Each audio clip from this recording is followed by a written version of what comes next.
Hi friends, welcome back to my YouTube channel. അപ്പോൾ എൻ്റെ channel ആദ്യമായിട്ട് കാണുന്നവരാണെങ്കിൽ ലൈക്ക് ചെയ്യുക, ഷെയർ ചെയ്യുക, സബ്സ്ക്രൈബ് ചെയ്യുക കേട്ടോ. അപ്പോൾ ഇന്ന് ഞാൻ വന്നിരിക്കുന്ന വീഡിയോ എന്ന് പറഞ്ഞു കഴിഞ്ഞാൽ കുഞ്ഞുങ്ങളുടെ ഫുഡ് സ്റ്റാർട്ട് ചെയ്യുന്നതിനെ കുറിച്ചുള്ള വീഡിയോസ് ചെയ്യാനായിട്ടാണ് വന്നിരിക്കുന്നത്. എനിക്കറിയാവുന്ന കുറച്ച് അറിവുകൾ നിങ്ങളിലേക്ക് ഷെയർ ചെയ്യാമെന്ന് ഞാൻ വിചാരിച്ചു. അത്രേ ഉള്ളൂ. പക്ഷെ നമ്മൾ എന്ത് നമ്മൾ ഇൻഫർമേഷൻസ് കിട്ടിയാലും നമ്മളൊരു പീഡിയാട്രീഷ്യനെ കൺസൾട്ട് ചെയ്തിട്ട് തന്നെയാണ് നമ്മൾ കുഞ്ഞുങ്ങളുടെ കാര്യത്തിൽ എന്തും ചെയ്യാവൂ കേട്ടോ. അപ്പം ഇന്ന് ഞാൻ വന്നിരിക്കുന്നത് കുഞ്ഞുങ്ങളുടെ വീണിങ് സ്റ്റാർട്ട് ചെയ്യുന്നതിനെ കുറിച്ചാണ്. വീണിങ് എന്ന് പറഞ്ഞു കഴിഞ്ഞാൽ കുഞ്ഞ് ജനിച്ച് 6 months കഴിഞ്ഞാൽ നമ്മൾ ഫുഡ് സ്റ്റാർട്ട് ചെയ്യുന്ന ആ ഒരു ടൈമിനെയാണ് കേട്ടോ വീണിങ് എന്ന് പറയുന്നത്. അപ്പോൾ 6 months വരെ നമ്മൾ ബ്രസ്റ്റ് ഫീഡ് കൊടുക്കുക. അതല്ല ബ്രസ്റ്റ് മിൽക്ക് ഇല്ലാത്ത മദേഴ്സ് ആണെന്നുണ്ടെങ്കിൽ ഫോർമുല ഫീഡ് കൊടുക്കുക. അത് പീഡിയാട്രീഷ്യന്റെ നിർദ്ദേശപ്രകാരം കൊടുക്കുക. അപ്പോൾ 6 months കഴിഞ്ഞാൽ നമുക്ക് എന്തൊക്കെ ഫുഡ് കൊടുക്കാൻ പറ്റും, എങ്ങനെ കൊടുക്കാം എന്നുള്ളതാണ് കേട്ടോ ഞാനിത് പറയുന്നത്. അപ്പോൾ നമ്മൾ കുഞ്ഞുങ്ങൾ ജനിച്ച് 6 months കഴിഞ്ഞ് നമ്മൾ കുഞ്ഞുങ്ങൾക്ക് കുറുക്ക് രൂപത്തിലാണ് ഫുഡുകൾ കൊടുക്കുക. അത് നമുക്ക് റാഗി കൊടുക്കാവുന്നതാണ്. റാഗി ആദ്യമായിട്ടൊക്കെ നമ്മൾ റാഗി കൊടുക്കുമ്പോൾ കുഞ്ഞുങ്ങൾക്ക് നമ്മൾ പണ്ടൊക്കെ ചെയ്യാറുള്ള പോലെ തന്നെ തലേ ദിവസം അല്ലെങ്കിൽ അന്ന് രാവിലെ വെള്ളത്തിലിട്ട് കുതിർത്തിയിട്ട് മിക്സിയിൽ അരച്ചിട്ട് അതിന്റെ സത്തെടുത്തിട്ട് കൊടുക്കുക. ഫസ്റ്റത്തെ മന്തിലൊക്കെ അങ്ങനെ ചെയ്താൽ മതി. പിന്നെ ആയിക്കഴിഞ്ഞാൽ നമുക്ക് റാഗി ശരിക്കും പൊടിച്ചിട്ട് കുറുക്കി കൊടുക്കാവുന്നതാണ്. ശരിക്കും നമ്മൾ പറഞ്ഞു കഴിഞ്ഞാൽ റാഗി പൊടിച്ച് കുറുക്കി കൊടുക്കുന്നതാണ് നല്ലത്. അപ്പൊ അതിന്റെ തവിടും കാര്യങ്ങളൊക്കെ ഉണ്ടാകുമ്പോൾ അതിലാണ് കൂടുതൽ അയൺസും കാര്യങ്ങളൊക്കെ ഉള്ളത്. അപ്പോൾ അതുപോലെ തന്നെ കുഞ്ഞുങ്ങൾക്ക് വെയിറ്റ് വെക്കാനും അത് റാഗി നല്ലതാണ്. അപ്പോൾ ആദ്യത്തെ ഒരു മാസം നമ്മൾ പക്ഷേ അത് മിക്സിയിൽ അടിച്ചിട്ട് അതിന്റെ സത്തെടുത്ത് കൊടുത്താൽ മതി. കാരണം അതിന്റെ നാരും കാര്യങ്ങളും കുഞ്ഞുങ്ങളത് സ്റ്റാർട്ട് ചെയ്ത് വരുന്നുള്ളൂ. അതുകൊണ്ട് അത് അങ്ങനെ ചെയ്താൽ മതി.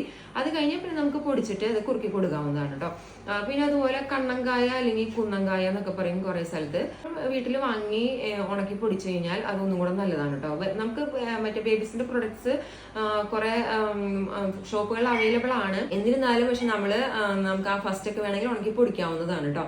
അതല്ലെങ്കിൽ നമുക്ക് ബേബി വിറ്റയുടെ പ്രൊഡക്ട്സ് ഒക്കെ അവൈലബിൾ ആണ്. അപ്പൊ നമുക്ക് അവരുടെ പ്രൊഡക്ട്സ് ആണെന്നുണ്ടെങ്കിൽ നമുക്ക് ഏത് പൊടി വേണമെന്നുണ്ടെങ്കിൽ നമുക്ക് വാങ്ങിക്കാനായിട്ട് കിട്ടും കേട്ടോ. അപ്പൊ അതുപോലെ തന്നെ നമ്മൾ ഇപ്പൊ ഫുഡ് സ്റ്റാർട്ട് ചെയ്യുന്ന സമയത്ത് കഴിവതും നമ്മൾ ഒരു രാവിലെ ടൈമിൽ സ്റ്റാർട്ട് ചെയ്യാൻ നോക്കുക. ഈവനിങ് ടൈമിലേക്ക് സ്റ്റാർട്ട് ചെയ്യുന്നതെങ്കിൽ കുഞ്ഞുങ്ങൾക്ക് ഇപ്പൊ നമ്മൾക്ക് അറിയില്ല ഏത് ഫുഡിനാണ് അലർജി വരുന്നതെന്ന് നമുക്ക് പറയാൻ പറ്റില്ല. അപ്പൊ നമ്മളൊന്ന് സ്റ്റാർട്ട് ചെയ്ത് തുടങ്ങണുള്ളൂ. അപ്പൊ ഇന്ന് സ്റ്റാർട്ട് ചെയ്ത് തുടങ്ങുന്ന ദിവസമാണെന്നുണ്ടെങ്കിൽ അന്ന് നമ്മൾ രാവിലെ ഒരു 10 മണി അല്ലെങ്കിൽ ആ ഒരു ടൈം വെച്ചിട്ട് നമ്മൾ ഫുഡ് കൊടുക്കാൻ നോക്കുക.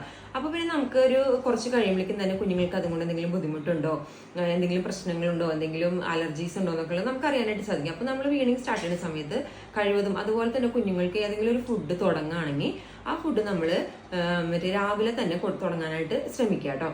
അപ്പൊ നമുക്ക് അതിന്റെ ബുദ്ധിമുട്ടുകൾ എന്തെങ്കിലും ഉണ്ടോ എന്നുള്ളത് മനസ്സിലാക്കാനായിട്ട് സാധിക്കും. അപ്പൊ നമ്മൾ ഫസ്റ്റ് ടൈം ബേബീസിന് ഫുഡ് കൊടുത്ത് തുടങ്ങുമ്പോൾ ഭയങ്കര തിക്കായിട്ടുള്ള കൺസിസ്റ്റൻസിയിൽ ഉണ്ടാക്കാതെ കുറച്ച് ലൂസായിട്ടുള്ള പരുവത്തിൽ ഉണ്ടാക്കുക. കുഞ്ഞുങ്ങൾക്ക് ഇറക്കാനും നിനക്കുള്ള ബുദ്ധിമുട്ട് എളുപ്പത്തിന് വേണ്ടിയിട്ട് വേണം നമ്മൾ ഉണ്ടാക്കാനായിട്ട്. കാരണം അവർ അത്രയും കാലം വെറുതെ വെള്ളം പോലെയുള്ള ബ്രസ്റ്റ് മിൽക്കും അല്ലെങ്കിൽ ഫോർമുല ഫീഡ് കുടിക്കുന്നവരാണെങ്കിൽ അങ്ങനെ അവർ വെള്ളം പോലത്തെ മാത്രം കുടിച്ച് ശീലിച്ചിട്ടുള്ളൂ. അപ്പൊ പെട്ടെന്ന് നമുക്ക് അവരിലേക്ക് ഒരു കുറുക്കിന്റെ രൂപത്തിലുള്ള ഫുഡുകൾ ചെല്ലുമ്പോൾ അവർക്ക് ഇറക്കാനുള്ള ഒരു ബുദ്ധിമുട്ടുണ്ടാവും കേട്ടോ.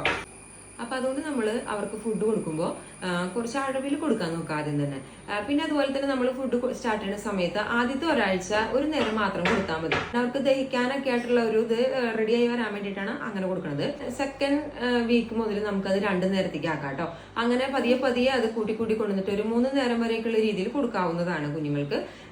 പിന്നെ അതുപോലെ തന്നെ നമ്മൾ തേന് കാര്യങ്ങളൊക്കെ കുഞ്ഞുങ്ങൾക്ക് ചിലർ കൊടുക്കാറുണ്ട്. സാധാരണ തേൻ അതുപോലെ തന്നെ കുറുക്കില് അധികമായിട്ട് മധുരം ഇടുക, അതുപോലെ ഉപ്പിടുക, അങ്ങനത്തെ ഒന്നും നമ്മൾക്ക് വേണ്ട കേട്ടോ. അതൊക്കെ ഒഴിവാക്കണം. ഒരു 1 year ഒക്കെ കഴിഞ്ഞതിന് ശേഷം മതി ഉപ്പിടലും കാര്യങ്ങളൊക്കെ. ഉപ്പാണെന്നുണ്ടെങ്കിൽ കുഞ്ഞുങ്ങൾക്കൊക്കെ കുറേശ്ശെ യൂസ് ചെയ്യാനായിട്ട് പാടുള്ളൂ കേട്ടോ.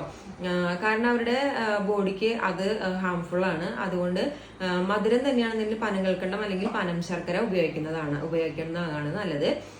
അപ്പൊ അതും ഈ പറഞ്ഞ പോലെ തന്നെ നേരിയ രീതിയിൽ ഉപയോഗിച്ചാൽ മതി. ഒരുപാട് മധുരമൊന്നും കുഞ്ഞുങ്ങൾക്ക് ആഡ് ചെയ്ത് കൊടുക്കാനായിട്ട് പാടില്ല. പിന്നെ അതുപോലെ തന്നെ ഇപ്പൊ കുറുക്കിന്റെ കാര്യങ്ങൾ ഞാൻ പറഞ്ഞു പോയി. അതൊക്കെ കൊടുക്കാവുന്ന രീതിയിൽ നമുക്ക് അതുപോലെ തന്നെ 6 മാസം കഴിഞ്ഞാൽ ചോറ് കൊടുക്കാവുന്നതാണ്. ഫസ്റ്റ് ഒക്കെ ചോറ് നമ്മൾ ജസ്റ്റ് ഒന്ന് ക്രഷ് ചെയ്തിട്ട് കൊടുക്കുകയാണെങ്കിൽ കുഞ്ഞുങ്ങൾക്ക് എളുപ്പത്തിന് കഴിക്കാനായിട്ട് സാധിക്കും കേട്ടോ. പിന്നെ അതുപോലെ തന്നെ നമുക്ക് പച്ചക്കറികൾ വേവിച്ച് കൊടുക്കാവുന്നതാണ്. ക്യാരറ്റ്, ബീട്രൂട്ട്, അതുപോലെ തന്നെ ഉരുളക്കിഴങ്ങ്, പൊട്ടറ്റോ, അങ്ങനത്തെയുള്ള സംഭവങ്ങളൊക്കെ നമുക്ക് വേവിച്ച് സ്മാഷ് ചെയ്തിട്ട് കുഞ്ഞുങ്ങൾക്ക് കൊടുക്കാവുന്നതാണ് കേട്ടോ. പിന്നെ അതുപോലെ തന്നെ ഞാനൊരു ടിപ്പ് പറഞ്ഞുതരാം. നമ്മളിപ്പോൾ പനം കൽക്കണ്ട അല്ലെങ്കിൽ പനം ശർക്കര കുഞ്ഞുങ്ങൾക്ക് നമ്മൾ കുറുക്കിൽ ആഡ് ചെയ്തിട്ട് കൊടുക്കാറുണ്ടല്ലോ. അപ്പോൾ അത് കൊടുക്കുന്ന സമയത്ത് നമ്മൾ അതൊന്ന് വെള്ളത്തിലിട്ടിട്ട് നമ്മൾ ശർക്കര പാനി ഉണ്ടാക്കില്ലേ അതുപോലെ തന്നെ ഇതും ശർക്കര പാനിയാക്കി വെക്കുകയാണെങ്കിൽ വളരെ നല്ലതാണ്. കാരണം പറഞ്ഞു കഴിഞ്ഞാൽ നമ്മളിത് ചിലവർ കുറേ പേര് ഡയറക്റ്റ് അതിൻ്റെ ഒരു 2 മണി എടുത്തിട്ട് കുറുക്കുണ്ടാക്കണമെങ്കിൽ ഇടാറാണ് പതിവ്. പക്ഷേ ഇതിൽ കല്ലോ അല്ലെങ്കിൽ നാര് പോലത്തെ സാധനങ്ങളൊക്കെ ഉണ്ടാവാറുണ്ട്. കാരണം പാക്കിംഗ് ഒക്കെ ശരിക്കും പറഞ്ഞു കഴിഞ്ഞാൽ നല്ല ഹൈജീനിക് ആയിട്ടുള്ള പാക്കിംഗ് ആണെന്ന് നമുക്ക് പറയാൻ പറ്റില്ല.